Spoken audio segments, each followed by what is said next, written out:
আজকে আমরা ভিন্ন একটা টপিক নিয়ে আলোচনা করব। সেটা হচ্ছে আইসিটিসির আন্ডারে যে আমরা এইচআইভি টেস্টিং করি, সেই এইচআইভি টেস্টের অ্যালগরিদম। তো আইসিটিসির ফুল ফর্ম আমরা অনেকেই জানি, integrated counselling and testing centre. তো এইচআইভি টেস্টিং অ্যালগরিদম কী জিনিস, আমরা যে এইচআইভি টেস্টের রেজাল্ট পজিটিভ অথবা নেগেটিভ ছাড়ি, সেই রেজাল্টটাকে কনফার্ম করে স্ক্রিনিং টেস্ট প্লাস কনফার্মেশন টেস্টের মাধ্যমে কনফার্ম করে সেই রেজাল্ট ছাড়া, সেটা হচ্ছে এইচআইভি টেস্টিংয়ের অ্যালগরিদম। এইচআইভি টেস্টিংয়ের অ্যালগরিদমের জন্য তিনটে ডিফারেন্ট টেস্ট আমাদেরকে নিয়ে নিতে হবে, যেখানে স্ক্রিনিং টেস্ট এবং দুটো কনফার্মেটরি টেস্টের মাধ্যমে আমাদেরকে কনফার্ম করে তারপরে রেজাল্ট নেগেটিভ অথবা পজিটিভ আমাদেরকে ছাড়তে হবে। তো এইচআইভি টেস্টিং অ্যালগরিদমের উদ্দেশ্যটা কি? উদ্দেশ্যটা হচ্ছে অ্যাকিউরেসি অফ দ্য রেজাল্ট এবং রিডিউসিং ফলস পজিটিভ রেজাল্ট।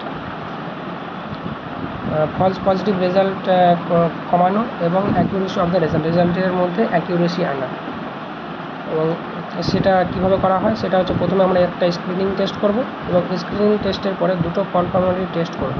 সেই দুটো কনফার্মেটরি টেস্টের মাধ্যমে যাচাই করে তারপর আমরা যদি রিপোর্ট নেগেটিভ হয় তো রিপোর্ট নেগেটিভ, এবং যদি পজিটিভ হয় তো রিপোর্ট পজিটিভ আমরা ছাড়ব। তো ফার্স্ট অফ অল আমরা কী করব, first of all initial screening test A1 আমরা করব। সেটা কিট টেস্ট হতে পারে, স্ক্রিনিং টেস্ট কিট টেস্ট হতে পারে, RDTS rapid diagnostic testing, ELISA HIV-1-2 antibody test, HIV-P24 antigen test. এই ইনিশিয়াল স্ক্রিনিং টেস্ট করার পর দুটো সম্ভাব্য রেজাল্ট আমরা পেয়ে যাব। সেটা হচ্ছে A1 পজিটিভ অথবা A1 নেগেটিভ। যেটা নেগেটিভ হয়ে গেল সেটা নো ফার্দার টেস্ট রিকোয়ার্ড, এটার জন্য আর কোনো ফার্দার কোনো টেস্টের প্রয়োজন হয় না, এটা রিপোর্ট নেগেটিভ হিসাবে আমরা ছেড়ে দেব।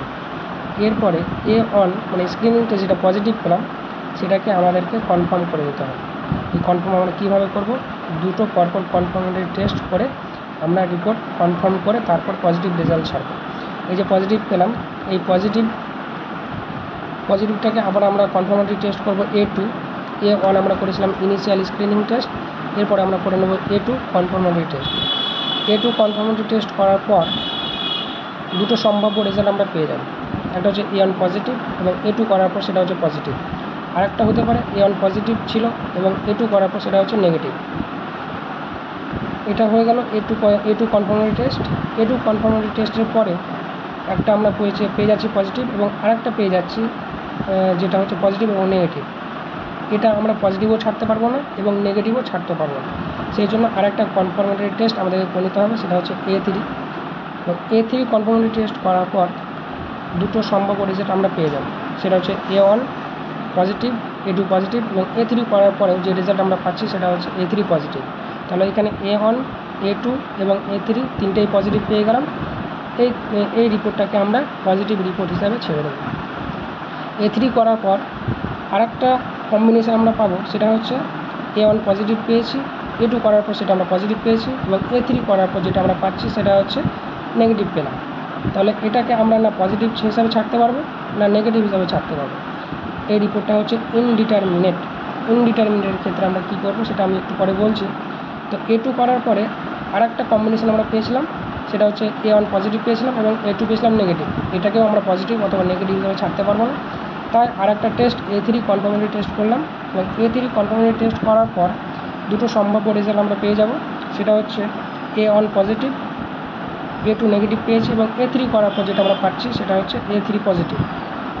এক্ষেত্রেও আমরা রিপোর্টটাকে পজিটিভ অথবা নেগেটিভ হিসাবে ছাড়তে পারবো না। আরেকটা আমরা কম্বিনেশান আমরা পেয়ে যাব, সেটা হচ্ছে A1 পজিটিভ এবং A2 নেগেটিভ পেয়েছিলাম এবং A3 করার পরে যেটা পাচ্ছি সেটা হচ্ছে নেগেটিভ। তাহলে এই রিপোর্টটাকে আমরা নেগেটিভ হিসাবে ছেড়ে দেব।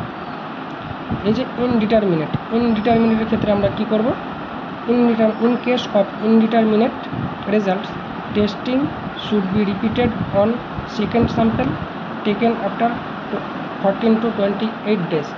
তাহলে 14 থেকে 28 দিন পর রিপিট একটা সেকেন্ড স্যাম্পেল দিয়ে আমাদেরকে টেস্ট করতে হবে এবং কনফার্ম করতে হবে। এই টেস্টটা করার পরেও যদি কন্টিনিউ টু বি ইনডিটারমিনেট হয় রেজাল্ট, তাহলে sample is to be subjected to a western blot or PCR. তারপরেও যদি ইনডিটারমিনেট রেজাল্ট হয়, তারপরে আমাদেরকে কী করে নিতে হবে, ওয়েস্টার্ন ব্লট অথবা পিসিআর হায়ার কোনো টেকনিকের মাধ্যমে সেটা কনফার্ম আমাদেরকে করে নিতে হবে যে রিপোর্ট পজিটিভ না নেগেটিভ। এই হচ্ছে আমাদের HIV টেস্টিং অ্যালগরিদম। এভাবে আমাদেরকে কনফার্ম করে HIV টেস্টের রেজাল্ট রিপোর্ট ছাড়তে হবে HIV পজিটিভ অথবা নেগেটিভ কিনা। যেহেতু HIV একটা ক্রুশিয়াল একটা ডিজিজ, জীবনহানির জন্য দায়ী, সেই জন্য এরকম 3টে কনফার্মেটরি টেস্টের মাধ্যমে, স্ক্রিনিং টেস্ট প্লাস কনফার্মেটরি টেস্টের মাধ্যমে রিপোর্ট যাচাই করে তারপর রিপোর্ট আমাদেরকে ছাড়তে হবে। এটাই হচ্ছে আমাদের HIV টেস্টিং অ্যালগরিদম। আজকের জন্য এতটুকু, পরে আবার নতুন কোনো একটা ভিডিও নিয়ে দেখা করব।